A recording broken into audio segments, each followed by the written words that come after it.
Hey everybody, hope you're well on this blustery day. I was definitely one of the households that lost power for more than a day earlier this week, so I hope you're all doing okay. I wanted to, I'm going to return to the topic of SNAP today, although I realize I've been talking about it a lot for a couple of reasons. One, because it's urgently necessary to be dealing with it now, and I'm having a lot of meetings involved with it. But I also wanted to note, from the lens of, in one of my newsletters recently, I got a response from a constituent who had just seen the news that the president had torn down the East Wing after promising not to, and was understandably quite angry about that, and asked me where was my outrage. And to which I responded, I am outraged by that. I'm outraged by a lot of things, and I have a list, and I do literally have a list. But I try here and in my job generally to focus on the things that we can do something about in Connecticut, to advocate for changes in those policies, to ameliorate the impact of those policies. But they are, I think it's important to note that there are a number of things that the federal government is doing that is not normal and that is destructive. And so I'm not going to list all of them here today.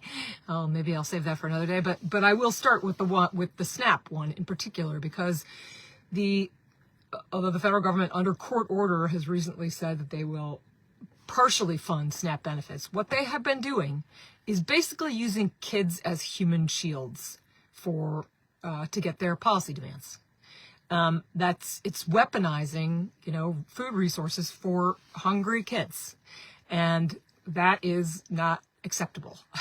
And so I have been having a lot of meetings, going back and forth in Hartford a lot, to sit in on those meetings as we both try to figure out exactly what it is the federal government is doing, how the state can and will respond, and creative ways to add to any state response. So, specifically, with respect to kids, I had some meetings this week that really focused on kids the last report for 2023 had 140,000 kids who are receiving some sort of SNAP benefits, and most of that is in the form of like a credit card that your family can use to buy food. And we have had an announcement. We have most immediately, the state of Connecticut, we put $3 million into Food Share, which is a network of food pantries throughout the state of Connecticut, and we are working on making sure that those food pantries that are not part of that network are also on our list and that we're aware of them.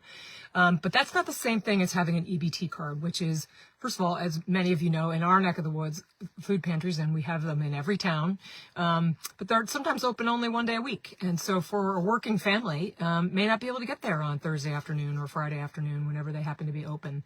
Not to mention that grocery stores participate in the transactions that those families use on their ABT cards, and so they're going to be severely disrupted by those families not being able to use those benefits.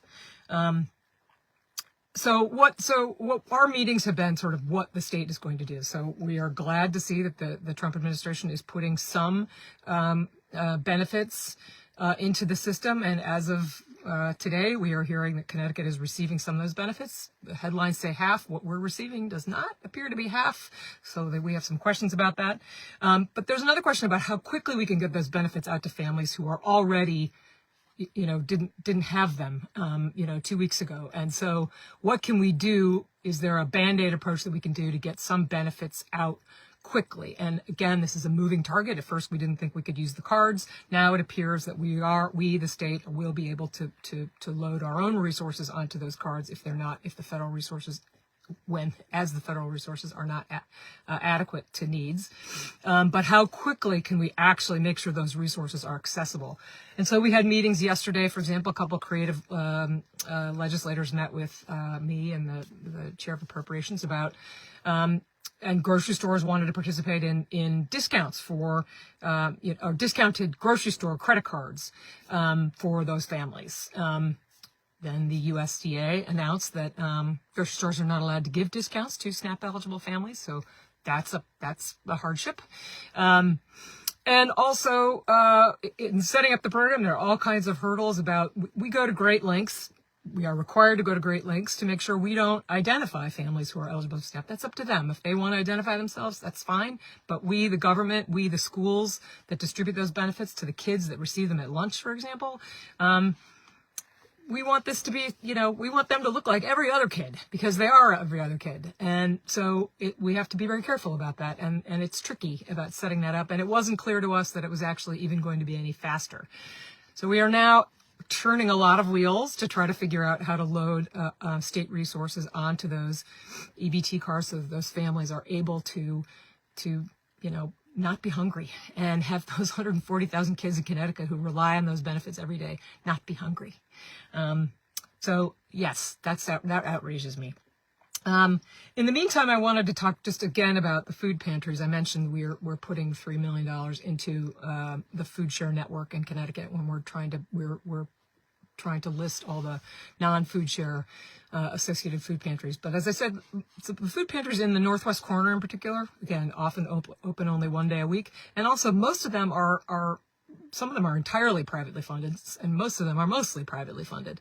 So I'm going to put a list of them, all those resources, in the newsletter. And please, if any of you are aware of any others, please respond and give me some other names, and to ask all of us to support them.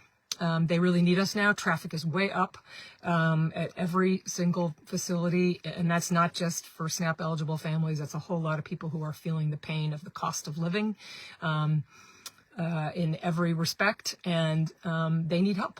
And let's try to help those food pantries do the work that they really want to do for our neighbors and friends in our community. So I hope you can help out some of those organizations that I'll put in the list. I guess that's my outrage of the day, but I hope you have a good one, and I'll see you soon.